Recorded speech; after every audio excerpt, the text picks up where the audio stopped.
hasta ahora el proceso político fundamentalmente ha sido impulsado buscando el quiebre de las Fuerzas Armadas, buscando efectivamente que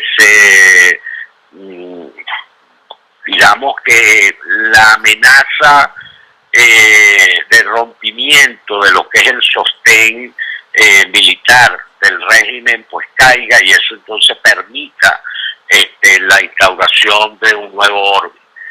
Esa estrategia, bueno, pues las mismas Fuerzas Armadas se han encargado de decir al menos 2 veces, en febrero y en abril, o que no quieren, o que no están preparadas, o que están infiltradas y no lo hacen, démosle la explicación que querramos, pero eso no ha sido posible. De tal manera que, pues creo que tenemos que salir de ese esquema para pensar en un esquema de solución política más amplia. Por ejemplo, yo creo que es importante que hacer un trabajo muy clave con la comunidad internacional. En la comunidad internacional hay diversas posiciones, desde los que creen que tenemos que ir a elecciones ya, hasta, bueno, pues un poco las presiones que sigue desarrollando Estados Unidos, ahora más desde el punto de vista económico, como los países latinoamericanos que, bueno, pues se han quedado en el grupo de Lima, quizás más en una, digamos, denuncia y no reconocimiento del régimen, pero no han ido más allá de eso. Entonces hay un trabajo de alineación de los actores internacionales en una estrategia que presione al régimen, bueno, en los organismos internacionales, en la diplomacia, pero bajo una línea pues muy concreta, y una línea que no puede ser otra fundamentalmente, que es que Maduro tiene que abandonar el poder. Ahora, no basta decir eso, también hay que ver cómo queda conformado el Estado y cómo queda conformado pues un gobierno de transición en esa línea. Entonces, ahí hay todavía muchísima tela que cortar, ahí hay todavía muchos acuerdos que lograr con la comunidad internacional, ahí todavía hay bastante que articular y que hacer.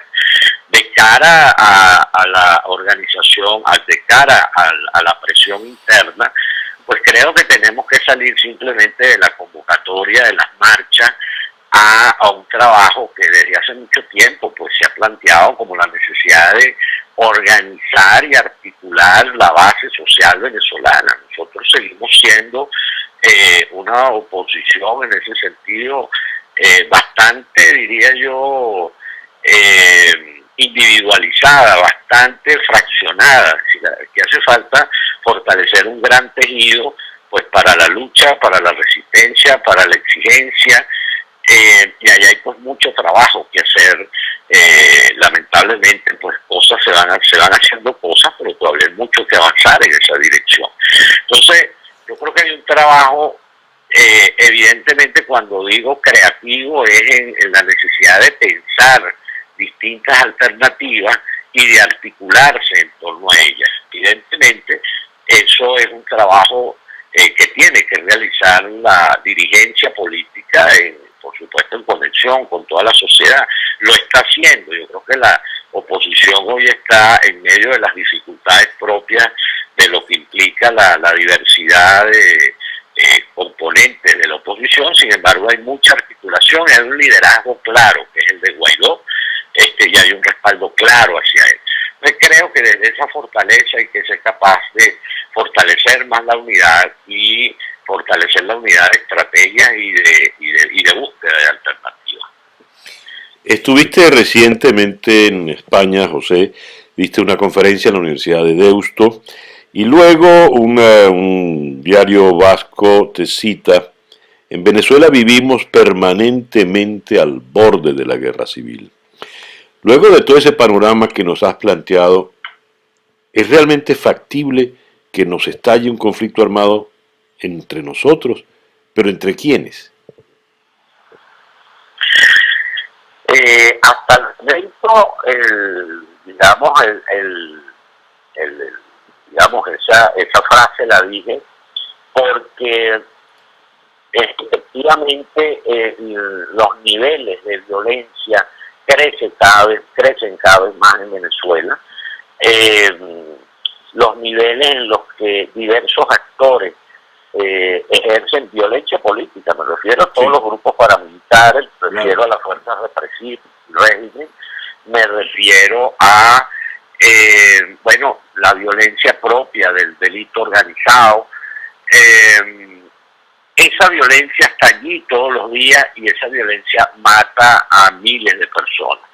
A esa violencia se puede agregar también la violencia militar y la violencia armada en la búsqueda de una solución distinta, evidentemente dependiendo de cómo evolucione la posibilidad de que las Fuerzas Armadas se mantengan unidas o decidan enfrentarse entre sí frente a la situación del régimen. Por ahora, como decía antes, eso no está planteado, pero evidentemente esa es una alternativa que siempre hay que ver. Claro. De tal manera, pues, que es eso, la situación venezolana, precisamente como el conflicto no se resuelve por las vías institucionales, políticas, democráticas, pues evidentemente si cierras todas las puertas, pues de repente la fuerza de la situación puede llevar a que sea por la violencia que se abran algunas posibilidades.